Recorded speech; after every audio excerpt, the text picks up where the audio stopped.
At hello mga Dappercats, at ayan nga, ako'y nagbabalik after kumawala ng almost 1 linggo at andito na ulit si Mingy Vina. Ako'y tutulong na naman isa natin Dappercats na mga problema o nangangailangan ng payo sa buhay. So ito na nga.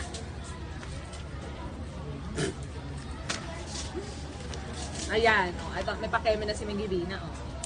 Dear Mingy Vina, hello po. Gusto ko lang po sana humingi ng payo sa studies ko. Nahihirapan na ako, engineering yung course ko, pero mukhang pag-give up na ako. Kasi naman, ang hirap-hirap. Ito talaga yung gusto ko simula nung bata pa ako.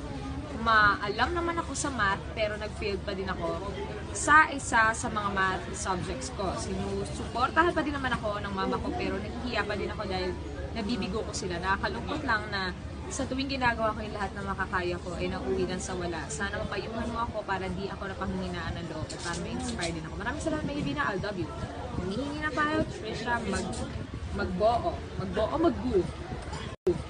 Ayan ako, Trisha, kahit hindi man engineering ang tinake kong course ng college, ako naiintindihan ko na mahirap talaga yun. Isa yan sa mga pinakamahirap na kurso sa college. Pero ayun, ang may papayo ko lang sa'yo ay huwag kang panghinaan ng loob at huwag kang mawala ng pag-asa. Ganun talaga, hindi naman sa buong pag-aaral natin ay puro madali lang ang pagdadaanan natin. Talaga may mga mahirap din yung talaga matcha-challenge tayo. Pero ang kailangan mo lang ay tibayan ng loob mo at maniwala ka sa sarili mo na kaya mo, na maipapasa mo yan, alam mo yun.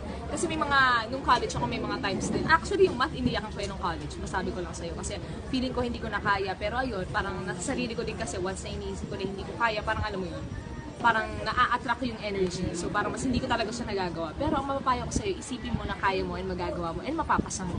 So kapag ganun na yung nagawa mo, alam mo yun, mag-attract ka ng positive energy. And you know, law of attraction, ever heard of it? Ayun, law of attraction, ma-attract mo yung good energy. And alam mo yun, parang mas masisipagan ka mag-aral, mas gaganahan ka mag-aral. And ayun, good results. Alam mo yun, i-attract mo yung good vibes para maka-attract ka rin ng good results. And ang maipapayo ko na talaga sa'yo, huwag kang mawala ng pag-asa. Kasi tulad na nga na sinabi mo, yan ay gustong-gusto mo pa noong bata ka. Kaya i-give up mo na lang ba dahil nahihirapan ka? Hindi ganoon ang buhay. Alam mo kasi ang buhay, marami tayong pagdadaanan in life. May mga bumps, alam mo, hindi siya smooth sailing palagi. Meron tayong mga humps na pagdadaanan at bumps na pagdadaanan sa buhay. Pero ang dapat natin gawin, itibayan pa natin ang ating loob at maniwala sa ating sarili na kakayanan natin ito. Dahil sa huli, alam mo yung hirap na pinagdadaanan mo ngayon, sa huli magbubunga ng maganda yan. Ma-achieve mo kung ano man yung pangarap mo sa buhay, magiging successful ka. At ayun, hayaan mo lang na mahirapan ka ngayon, talagang kailangan mo lang magtiyaga, kailangan mo lang tiisin yung hirap na dinadanas mo ngayon, pero maniwala ka sa sarili mo na kaya mo at matatapos mo ito kasi sa huli, ay nako, for sure, magiging maligaya ka at magiging happy din yung parents mo sa'yo. And ganun talaga, minsan hindi natin may iwasan na ma-disappoint yung mga tao sa atin, lalo na yung mga magulang natin. Pero ang importante naman ay ginagawa mo yung best mo sa lahat ng ginagawa. So, ayan, yun lang. Basta put your best in everything that you do and huwag kang panghinaan ng loob. Just believe in yourself na makakaya mo and sa huli, successful ka.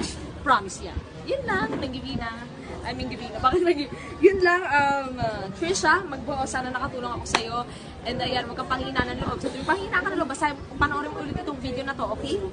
Ayun lang, maniwala ka sa sarili mo. And ayan, sana nakatulong ako sa'yo. And pagpe-pray kita, sana maging successful ka sa track na pinili mo sa buhay. And future engineer, Trisha. Ayan, maraming salamat and sana nakatulong ako sa'yo. God bless. Ayan mga dapat kasi na-miss ko yung barangay. Na-miss ko yung barangay. Yun lang. Wala sa Diyos. Yun lang, Dappercats. Maraming salamat sa panonood and see you again soon. Ayan, bye-bye.